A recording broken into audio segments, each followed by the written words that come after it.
As I've said before in my why I don't like All-Stars video, I did say if the video got 50 likes or more, which it did, I would either make a video on how I would improve All-Stars, which I was going to add within that video, but I felt it was already long enough as it was. Or I could talk about why I don't like Mike and Zoe as a couple exactly. But as you could probably tell from the title and from what a few people asked and suggested, they wanted me to talk about how I personally would make All-Stars better. Now, I did get a comment in one of my videos regarding Total Drama, him pretty much doing the same thing that I'm about to do, and that is how he would change All-Stars. Now, the differences between him and what this video is going to be is the fact that he went through every single episode, and he even added all the changes that he would have done. Now, let me tell you, I'm not going to be going over every single episode within this. Good lord, this would take forever, and that would just be an absolute more or less pain to edit that I don't feel like I need to do. I'm just going to be talking about major changes I think that would have been better for All-Stars, not exactly going over for every episode per episode. I'm not really trying to make this like the absolute best season that this show has. Anyway, let me just get on to the video.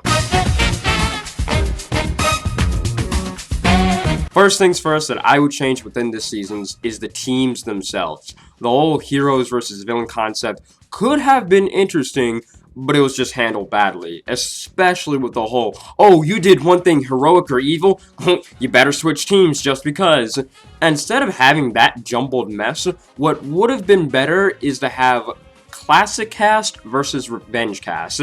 In total, they have 14 contestants. 7 Classic, 7 Revenge. So much more interesting to watch that. Now, some of you might be saying, well, wouldn't the Classic team have a huge advantage being that most of them have played the game for 2 to 3 seasons? Actually, almost the opposite, really. The Revenge team would have more information on the Classic team, being the fact that Zoe herself said that she's been watching Total Drama since the start of it, so she has at least some knowledge on how some of those characters on the opposing team how they act, and the same thing could be said for the rest of her team. An example I can give is not exactly from Revenge, but from World Tour, when Heather was trying to get Sierra to do something for her, and Sierra more or less did it, but a second later she told in her confessional that she knew Heather was playing her. She knew all about that. You wanna know why? Because she's been watching the show, watching what Heather does, and what she does, and how she acts.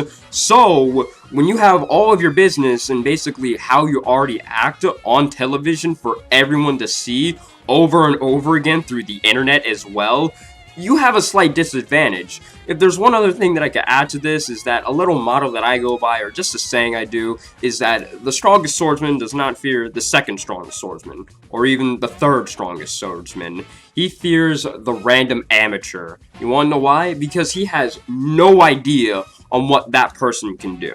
This basically applies to the Revenge versus Classic Cast. The Classic Cast doesn't exactly have too much knowledge on the Revenge Cast, but the Revenge Cast has almost everything they need to know about the Classic.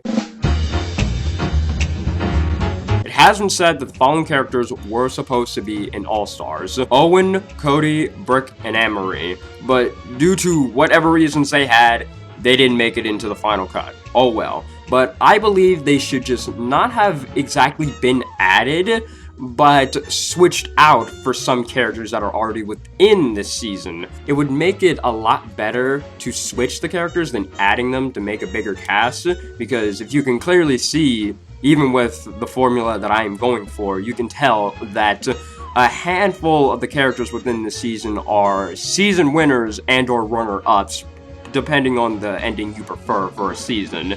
So in other words, this season's casts are the best of the best from the show overall. So having the characters Sam, Lindsay, and even to a point Sierra being within this season is more or less a problem. Now, back to the switching concept, no doubt about it, if I had to switch out any character from the Revenge team, Sam. Just plain out get rid of him. He's not exactly a competitive guy. I don't hate Sam. He's really cool and stuff. But he's even said it himself within Revenge of the Island, saying that, hey, it doesn't matter if I win or lose or not. As long as I don't get kicked off first or second, then I'll be fine or whatever. So replace him with Brick. He would be the perfect replacement. I know Brick didn't exactly even make it to the top 5 within Revenge, but he's still a character that actually does try to win, and he's a competitive guy. And honestly, his interaction with Joe is one of the better relationships within the whole show. It would just be perfect for this. Now, deciding on who to have on the classic team is a little tricky. I could easily say Owen from the fact that he is a fan favorite by a lot and is a winner and or runner-up of a season, but I could also imagine having Cody being in the season, not to replace Lindsay, but Sierra. Why? Because having Sierra carrying Cody throughout the challenges, literally as well, is not exactly needed, because that was basically all it was in All-Stars, and it's had its time there. Or I could even just say replace both Lindsay and Sierra and have both Owen and Cody for the reasons I said before, and from the fact that they both are fan favorites, so everyone would be happy. Now, something I know some of you might be waiting for me to say is that with the whole thing of Duncan, Courtney, and Gwen being on the same team more or less, wouldn't there be non-stop conflict? Yes, there could be. But just like what Courtney did to Duncan at the beginning of the season when she blanked him out, basically ignored him, she should just do that. She should just ignore Gwen and Duncan and have her fully focus on trying to be number one. And yeah, she more or less did that in the season officially already, but it was just in a scummy way that just did not seem like Courtney in the first place. Like, I know Courtney can be, you know, a little diabolical, but like, really? Just like, befriending someone and then just like writing down their names like, yeah, I'm just gonna, you know, give you the boot like 2 days later. Like, that is not Courtney. Anything else, I'm also talking about Gwen trying to be really hard to be friends with Courtney. Like, that should have just not been a thing. Gwen and Duncan seemed just fine, happy, and satisfied with being a couple at the end of World Tour and the beginning of Revenge of the Island. And them arguing seemed pretty much out of nowhere, just so they could have like some side story conflict and more or less a reason to have Duncan eventually get kicked off. Now, back to Courtney, she's honestly, no doubt about it, one of the most fiercest contestants that the show has seen. When she sets her mind to do something, she can't do it. And with her being with 100% or even more just focused on winning, she could win, honestly, and have a much bigger chance at doing so. The last major change I would change is pretty simple. No Mal. You probably already know I'm not the biggest fan of Mal, and he's just nothing but a fan OC come to life. And yeah, without Mal, we wouldn't have a season villain for this. Okay, cool. Now this just could be me being picky and biased against Mal. Alright, fine. But if we really need him, okay then, we can have him. But one thing for sure is he should not last as long as being like this unstoppable villain that no one can stop. The episode where he messes with Alejandro a lot should be his last episode. Mostly because Mal should be so busy messing with Alejandro, and Mike should just get the advantage within the mind, shutting down Mal and freeing his other personalities, having Mike gaining control over his body again. And Mike having quote-unquote mastery over his personalities was just stupid and should just not be included in this as well. And should just not have been included in All-Stars in general. That's like, you almost just basically took away the entire point of Mike, in a way. Now, you could be saying, well, if you want Mal kicked off early within the show, then who would be the final two? Because it would just kind of shift things greatly, because it makes no sense, because it was Zoe who was good, and then Mal who was evil. Good versus evil.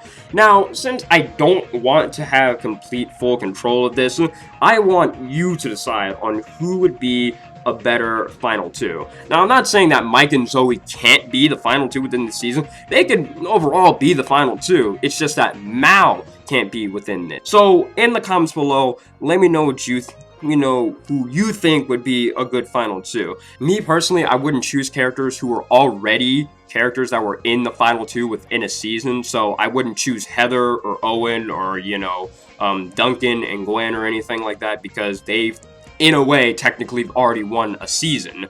So, having them win another season would just be a little weird and just awkward. It would be great in Total Drama history, but it always feels right when just one other character wins a season. So, let me know what you think in the comments below, who you think would be a good winner for this season, even with the characters that I chose to add. So, Cody, Owen, and Rick. Or even Anne-Marie, I suppose.